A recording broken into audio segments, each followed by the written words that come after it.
समुद्रावरील शिवाजी आणि मराठ्यांचा लढवय्या सरखेल कान्होजी आंग्रेंच्या ताब्यात हा किल्ला आला आणि त्यांनी इथे भक्कम नौदल तळ आणि अरबी समुद्रावर मराठ्यांचे वर्चस्व प्रस्थापित केले।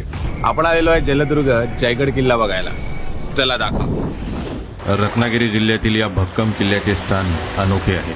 शास्त्री नदी जिथे अरबी समुद्राला मिळते तेथेच हा किल्ला अभेद्यपणे उभा आहे। 16व्या शतकात विजापूरच्या सुलतानांनी हा भक्कम सागरी किल्ला बांधला।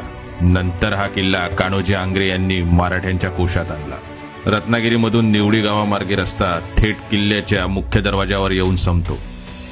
जयगड किल्ला सुमारे 13 एकर परिसरात पसरलेला एक भक्कम सागरी गड आहे। शासनकर्ते बदलले पण जयगडच्या तटबंदीने आजही आपली ताकद टिकवली आहे।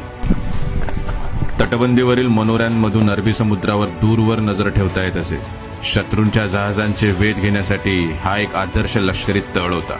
किल्ल्याच्या आतील वास्तू आजही त्याच्या वैभवशाली इतिहासाची साक्ष देतात, कारण हा किल्ला नाही तर तोरणासारखा उभा असलेला एक साक्षीदार आहे, जेथून इतिहास, समुद्री वारसा आणि निसर्गाच्या अफाट सौंदर्याची झलक दिसते। गडावर एक कौलारू गणपती मंदिर आहे। मंदिरामध्ये असलेले हनुमंत आणि गणपती श्रद्धाळूंना आजही आकर्षित करते। जयगडचा इतिहास लढायांचा, पराक्रमाचा आहे आणि दूरवर पसरलेल्या निळ्याशार पाण्यावर प्रभुत्व गाजवणाऱ्या नौदल